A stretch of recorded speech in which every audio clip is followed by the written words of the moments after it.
पढ़ाई शुरू की कि भाई हम भी महिला हैं, हम लोग पढ़ लिख के आए हैं, हम भी बहुत सारे मेल से आगे हैं, मेरी नॉलेज उनसे ज़्यादा अच्छी है।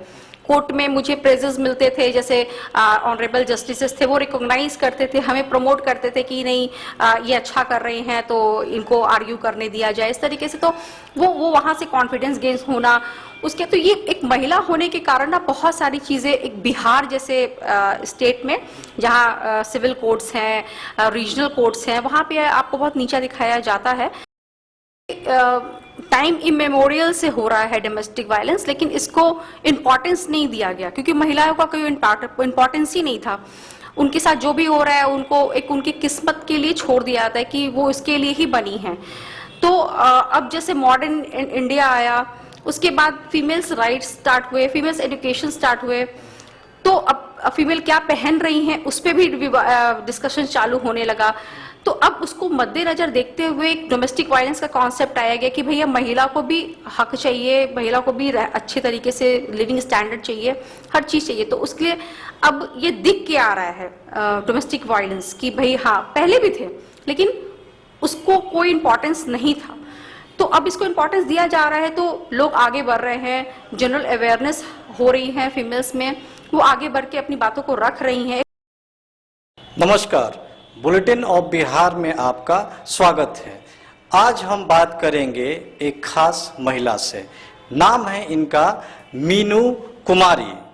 मीनू कुमारी पटना हाई कोर्ट में एडवोकेट हैं और खास करके महिलाओं के लिए यह एक खास लड़ाई लड़ती हैं। उनके प्रति इनका समर्पण बहुत ज़्यादा रहता है क्योंकि एक महिला भी हैं और दबे कुचले भी जो महिलाएं हैं, मान लीजिए उनका केस अगर वो नहीं लड़ पाती हैं, उनके पास वैसे संसाधन नहीं होते हैं, तो उनका भी यह केस लड़ती हैं। पटना गाय घाट का केस सब जानते हैं कि मीनू कुमारी नहीं लड़ा, पूरे देश में इसकी चर्चा रही। हालांकि उसके बारे में हम इनसे सवाल बाद में पूछेंगे। सबसे पहले तो मीनू जी, आपका बहुत बहुत स्वागत है हमारे चैनल में आने के लिए। बहुत बहुत धन्यवाद। मीनू जी, शुरुआत यहीं से करते हैं।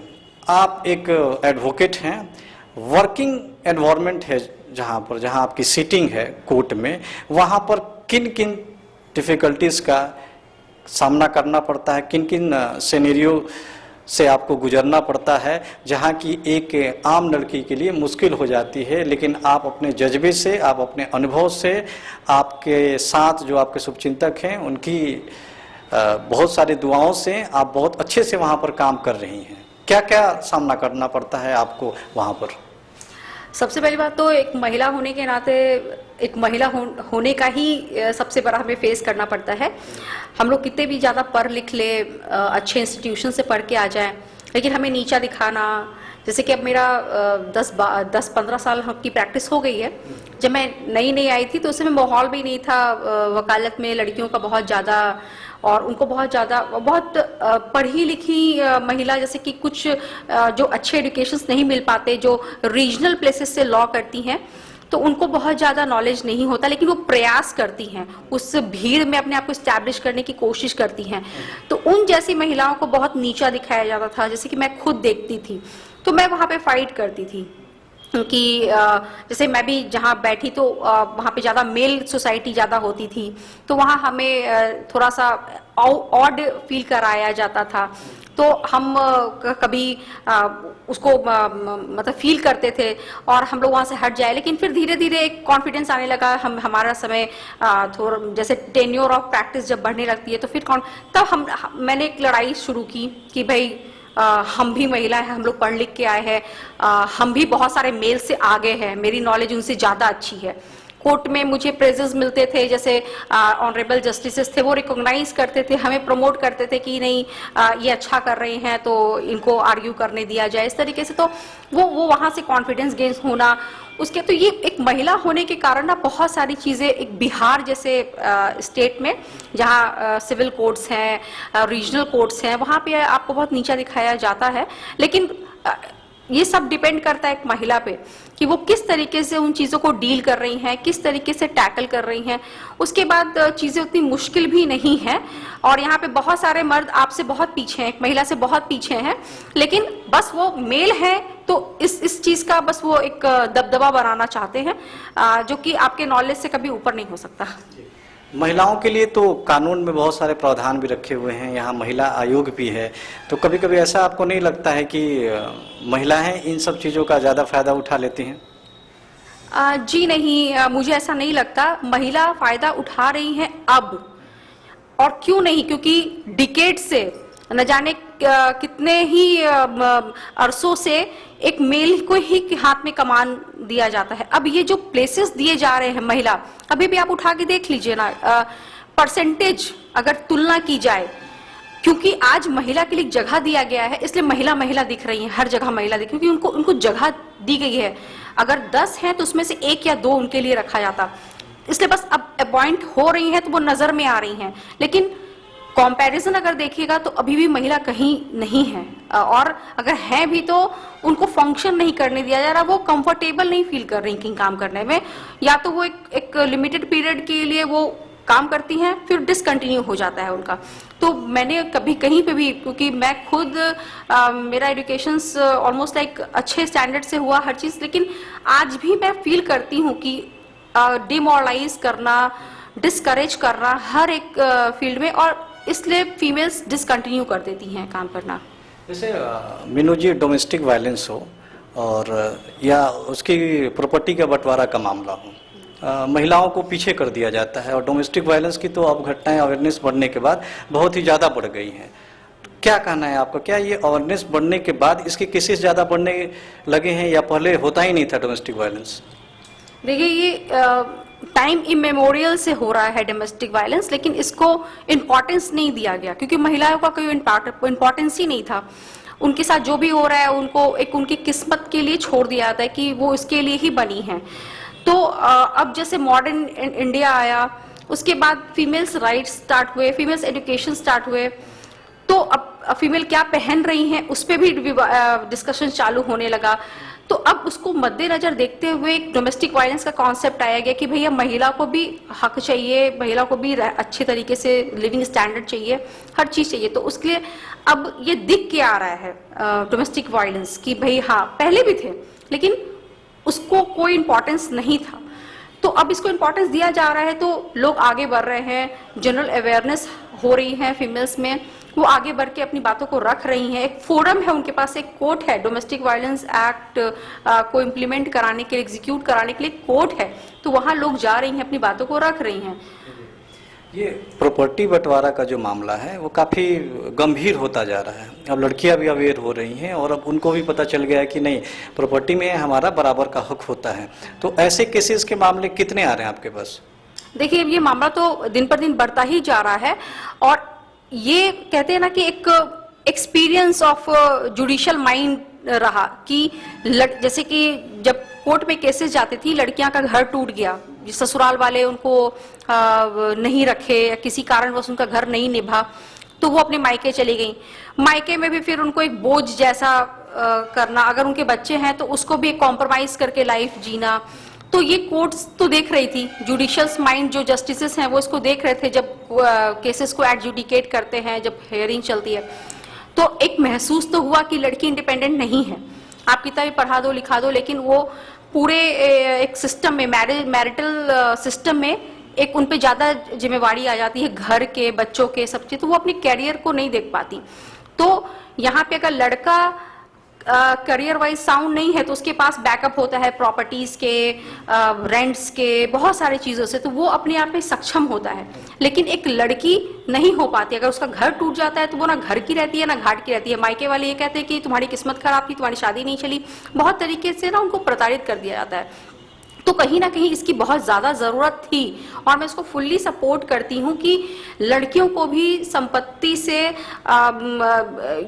उनको राइट हर घर में इसलिए अनिवार्य है कि एक फीमेल पे ही बहुत ज़्यादा रिस्पॉन्सिबिलिटी है बच्चों को रेस करने का और अपने आसपास अपनी प्रोटेक्शन को देखने का, क्योंकि एक लड़की को अपने आप को प्रोटेक्ट करना बहुत ज़रूरी होता है। तो इस तुलना में उनको फाइनेंशियल, इकोनॉमिकल तरीके से ना उनको अपने आप को स्टैंड करना होता है। तो ये एक प्रॉपर्टी राइट ही देती है, क्योंकि एक अपने आप में एक मजबूती देती है एक फीमेल को। तो इसलिए अब ये मामला बढ़ ही रहा है और बढ़ना भी चाहिए, क्योंकि और हर घर में मैं तो ये अपील भी करूंगी कि हर घर में एक बेटी को ना वही दर्जा देना चाहिए। और जो लोग इसको नहीं एक्सेप्ट कर पा रहे हैं, अपने माइंड को एक्सेप्ट करें कि उनकी बेटी अगर ताकतवर होगी तो कल को अगर बेटा ना देख रहा हो तो बेटियां भी देखें, वो अपने आप में इतनी सक्षम हो कि अपने माँ बाप को और भी घर के जो भी डिपेंडेंट है उनको देख सकें। बहुत सारे मीडिया घराने हैं या बहुत सारे लोग हैं, उनका कहना है कि महिलाओं को एक फ्रेम में तो नहीं देखना चाहिए, लेकिन उनके पहनावे पे वो कमेंट दे देते हैं। तो मीनू जी, आप एक अधिवक्ता हैं वही पटना हाई कोर्ट में, आपको क्या लगता है कि पहनावे पर क्या लोगों का कटाक्ष करना या लड़कियों को भी पहनावे पर कुछ ध्यान देना चाहिए? आपका क्या मत है? देखिए, इस पे बहुत ज्यादा ही डिबेट हुआ है और मैं ऑब्ससीनिटी, मैं एक खिलाफ भी हूँ ऑब्ससीनिटी के। मैंने बॉलीवुड्स के भी जो ऑब्ससीनिटी पे काफी सवाल खड़ा किए हैं। हाँ, ऑब्ससीनिटी के हद तक अगर आपका पहनावा ना हो तो कुछ भी पहने महिला, वो एक डिसेंट तरीके से अगर आप वो दिख रही हैं, अच्छा अगर वो अलाउ हो रहा है समाज में, तो मुझे नहीं लगता कि पहनावा पे कहीं पे भी वो होना चाहिए। लेकिन वो अगर ऑब्ससीनिटी को क्रॉस कर रहा हो, जैसे कि बॉलीवुड में जिस तरीके की कल्चर चल रही है, वहाँ पे एक न्यूडिटी को बहुत ज़्यादा बढ़ावा दिया जा रहा है, तो वो सारी चीज़ों पे ऑब्वियसली मैं उसको वो करती हूँ, खंडन करती हूँ सारी चीज़ों का। लेकिन अगर महिला पहनावे में जैसे कि उनका इंटरेस्ट है, उनका शौक है कि हाँ वो भी अच्छे पहनावा पहने, जीन्स टॉप्स ये सब मुझे नहीं लगता कि इस पे किसी को रोक लगानी चाहिए। वो अपने कायदे में अगर अपने आप को एक अच्छा पर्सनैलिटी देना चाह रही है तो उस पे किसी को खेद नहीं होना चाहिए। लेकिन वो न्यूडिटी की तरफ अगर बढ़ रहा हो तो ऑब्वियसली बात है वहां पे थोड़ी सी समस्या आ जाती है। महिला आप लोग महिला हैं और उसके साथ पुरुष साथियों का जो सहयोग है, खास करके आपके प्रोफेशन में, कैसा रहता है उनका? देखिए, यहाँ पे हम लोग के समाज में ना दोनों तरीके के लोग हैं। एक या तो पुरुष बहुत अच्छे दोस्त होते हैं, भाई फ्रेंड, अगर भाई के कैटेगरी, यहाँ पे एक सेफ जोन में जाने के लिए लोग भाई बोलते हैं, और फ्रेंड्स बोलना थोड़ा सा उनको अपने आप में शर्मिंदगी फील करते हैं कि फ्रेंड बोलेंगे तो कुछ और मीनिंग, डबल मीनिंग ना आ जाए। तो इसको मैंने हमेशा फील किया है कि लड़कियां अगर इंट्रोड्यूस कराती हैं अपने फ्रेंड्स को तो या तो बोलेंगी भाई जैसा है, तो नहीं, वो हर कैटेगरी अलग होती है। ठीक है, तो यहाँ पे मैंने बिहार में भी, यहाँ पे भी ऐसे नहीं कि अच्छे मर्द नहीं है, अच्छे लोग नहीं है, बहुत अच्छे फ्रेंड्स हैं हम लोग के ऑफिस में।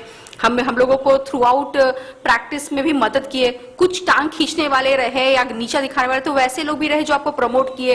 जैसे मेरे खुद सीनियर, उनकी भी बेटियां हैं, उन्होंने अपनी बेटियों को भी बहुत अच्छे से रेस किया। हम लोग भी एज ए फीमेल गए कोर्ट कचहरी में, तो हमें बहुत ज्यादा प्रोत्साहन दिया, डे 1 से ही हमें बहुत ज्यादा इंकरेजमेंट दिया।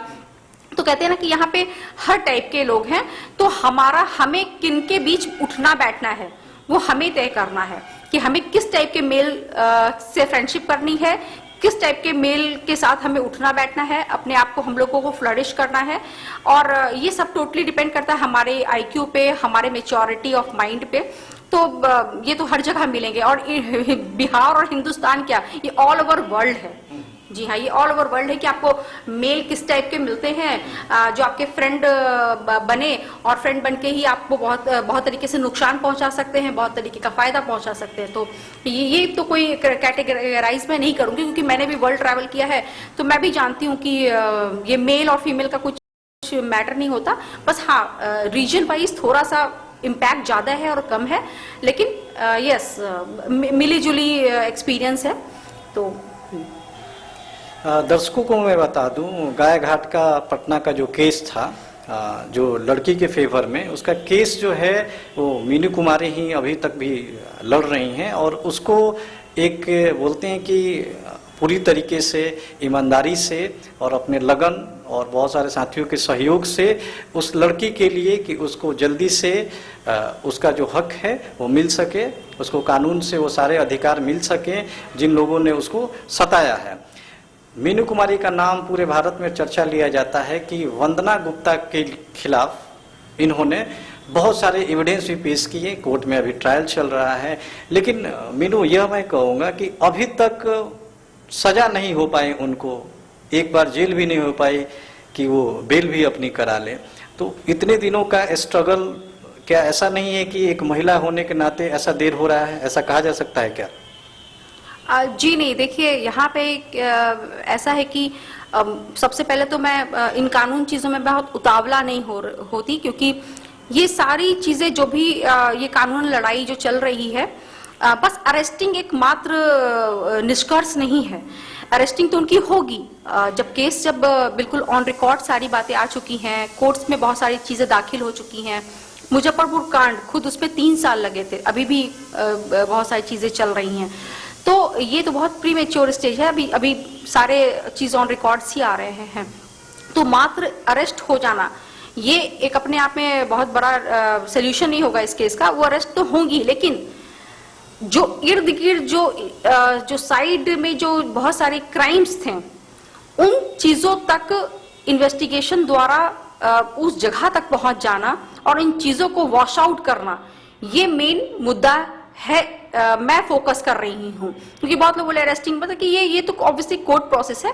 अगर पुलिस अगर मिल गई है उनसे, एसआईटी टीम अगर उनसे मिल गई है और वो उनको कहीं ना कहीं एड कर रही है, उनको या फिर सरकार अपनी मशीनरी द्वारा उनको एड कर रही है कि उनको सस्पेंशन हो जाना चाहिए था अभी तक, जिन पे चार्जेस होते हैं, एफआईआर्स हो जाते हैं, वो सस्पेंशन पीरियड में रहते हैं जब तक सिद्ध ना हो जाए तब। लेकिन उनको कुछ नहीं किया गया। तो ऑब्वियस सी बात है, यहाँ पे एक उस फिराक में है गवर्नमेंट बॉडीज या गवर्नमेंट के पदाधिकारी कि उनको बचाए, ताकि यहाँ पे राख साफ दिखाया जा सके उनकी संस्था को। तो ये सारी चीजें हम समझ रहे हैं, लेकिन मेन फोकस है कि जो भी जो माइन्यूट क्राइम्स चल रहे हैं अंदर, जो कि बहुत फैला हुआ है और उसको ट्रैक कर पाना थोड़ा मुश्किल है, क्योंकि लड़कियां बहुत दबे कुचले स्तर से हैं, वो बहुत सारी बातों को नहीं बोल पा रही सामने आकर के, और ना उनकी वो बैकग्राउंड है कि वो उस बात को उठाएं। तो कहते हैं ना कि इक्के दुक्के लोग आगे आ रहे हैं। तो बहुत बड़ी समस्या है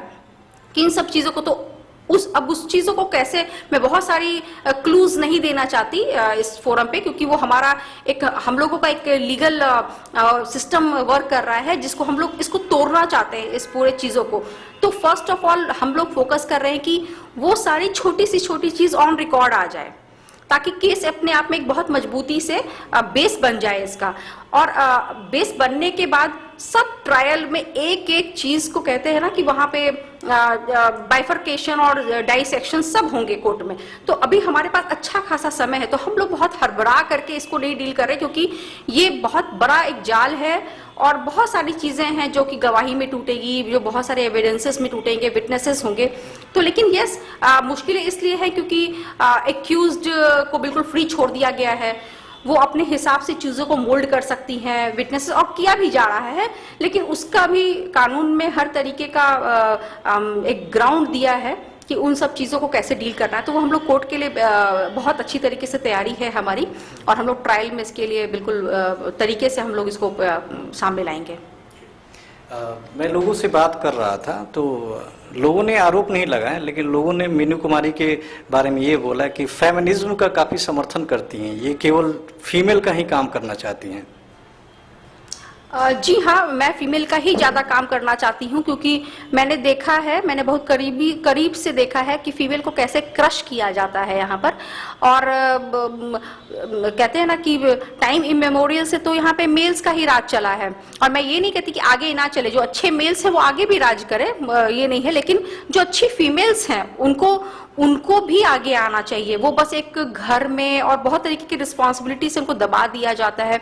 तो वो ऑब्वियसली बात है कि आज मैं भी इस जगह पे बैठी हूँ, अब फ्रीडम ऑफ स्पीच है तो एक मेल की वजह से, मेरे हस्बैंड है जिन्होंने मुझे अलाउ किया हुआ है, इसलिए आज तो मैं मेल्स को कभी, लेकिन यस, फीमेल का अब एक इम्पॉर्टेंस होना चाहिए उनको भी, क्योंकि वो एक पिलर ऑफ द सोसाइटी है फीमेल, वो पिलर ऑफ द फैमिली है। तो उनको भी ना अब एक टाइम आ चुका है, उनको भी आ जाना चाहिए। और मैं ऑब्वियसली मैं फीमेल्स राइट्स को ही प्रमोट करना चाहती हूँ, क्योंकि मुझे लगता है कि यहीं पे बहुत ज़्यादा काम करने की ज़रूरत है। और सारे फील्ड्स तो अपने आप में काम हो ही जा रहा है, लेकिन इन पे कोई ध्यान देने वाला नहीं है। तो इन पे ज़्यादा ध्यान देना आज के समय के लिए बहुत ज़्यादा ज़रूरी है। ये थी मीनू कुमारी, पटना हाई कोर्ट में एडवोकेट हैं। और दर्शकों से और व्यूअर्स से मैं कहना चाहूँगा कि अगर किसी तरह की केसेस हों, खासकर महिलाओं से रिलेटेड, अगर महिला चाहें तो डायरेक्ट मीनू जी से कांटेक्ट करें। ये हर संभव सहायता करती हैं, अपने तरफ से पूरा अपना जोर लगा देती हैं। गायघाट केस एक मतलब सच्चा उदाहरण है सामने, जिस पर ये बड़ी मजबूती से साथ लड़ रही हैं। बहुत सारी डिफ़िकल्टीज़ का, बहुत सारे प्रेशर का, बहुत सारे एक्सटॉर्शन का भी सामना इन्होंने किया है, लेकिन लड़कियों के लिए ये अपनी लड़ाई आगे भी जारी रखेंगी। मीनू जी, आप हमारे स्टूडियो में आई, इसके लिए आपका बहुत बहुत धन्यवाद। Thank you very much. Thank you.